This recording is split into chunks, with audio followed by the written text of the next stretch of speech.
savez, quand on a commencé ICC, on n'a pas commencé ICC parce qu'on voulait faire une église. C'était pas mon idée, Impact Centre Chrétien.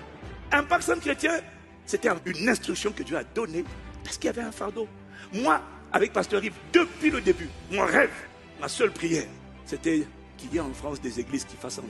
Parce que j'étais allé en Angleterre, et ce que je voyais m'avait tellement challengé. Et en France, il y a 22 ans, il n'y avait pas beaucoup de jeunes dans les églises. Mais ils n'étaient pas intéressés par l'église. C'était ringard, c'était vieillot, c'était compliqué. Alors c'était quoi notre soupir? C'était Seigneur, nous on veut juste, moi Seigneur, utilise qui tu veux, mais donne-moi des églises. Je n'ai jamais voulu être pasteur.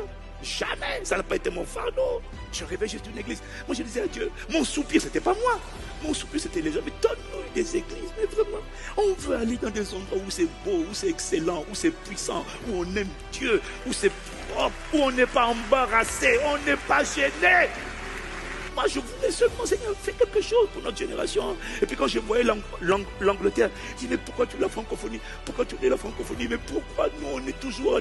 Pourquoi chez nous c'est toujours aussi compliqué? Mais Seigneur, aie pitié, pitié. C'était mon soupir, c'était change les vies. À l'époque, si tu étais un cadre comme moi, il n'y avait aucune église qui te donnait envie. Il y avait des gens qui t'accueillaient dès la sortie de l'université, franc mécanicien. C'était la seule perspective pour des gens qui voulaient se réaliser, se déployer, s'accomplir, qui rêvaient d'impact, d'une vie utile. C'était eux. Il n'y avait rien. Mais nous, ça nous meurtrissait. Mais Seigneur, fais quelque chose. Nous, on n'est pas dedans.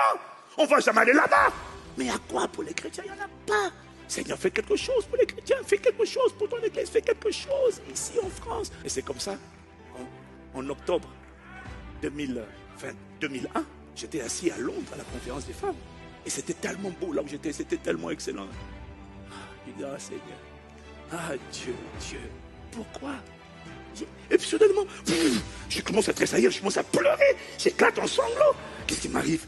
Je commence à pleurer. Je dis, Seigneur, tu nous as oubliés. Pourquoi je pleure? Tu nous as oubliés. Et puis j'entends, va. Je dis, quoi, va où?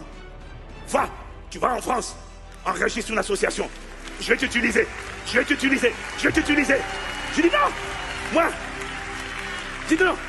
Mais je n'ai pas demandé à être utilisé. Je t'ai demandé de faire quelque chose. Mais moi, je suis pas... moi, je viens de finir mon école de commerce. Moi, je vais faire mes affaires. Je vais être patron d'un chef d'entreprise. C'était pas le lieu. Je soupirais juste. Et puis Dieu me dit, oui, il n'y a pas beaucoup de monde qui soupire comme tu soupires. Ils ne sont pas nombreux à soupirer comme tu soupires. Ils ne sont pas nombreux. L'Esprit de Dieu n'a pas changé. Il va continuer d'équiper et de déverser sa grâce sur les gens qui pleurent à cause de la situation des gens. C'est pour ça qu'il y a des super pouvoirs. C'est pour régler les injustices. C'est pour mettre un terme aux souffrances. Et quand c'est ça ta motivation, la puissance va t'accompagner. La grâce va t'accompagner.